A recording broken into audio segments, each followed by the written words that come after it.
Bună dimineața de la Ploiești, bună dimineața! Neața, neața! Mai puteți? Da? Da! Puțin, încă puțin. Nu mai am voce, uite, deja am luat un calpotusin. Noroc cu Silvia. Măcar atât să fac, dragilor, sper că v-ați simțit bine. Foarte, foarte bine. Deci vreau să spun o asemenea formație minunată, extraordinară. Toată lumea, deci ne-au cerut foarte mulți și numărul vostru.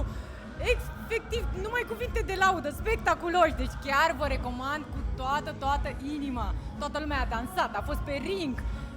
Foarte, foarte încântați. Vă mulțumim din suflet. Deci, efectiv, ați fost așa, ați întregit tot evenimentul nostru. De la, nu știu, cununia religioasă, formația a făcut totul, a completat cu totul.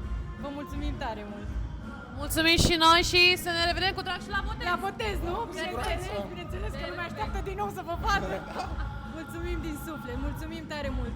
La fete, la instrumentiști, la toți, la toată lumea. Deci, efectiv, a fost spectaculos, spectaculos. Mulțumim. Mulțumim tare mult, mulțumim frumos. Seară bună, Seară vă și bună. mai bine, ne vedem, pa!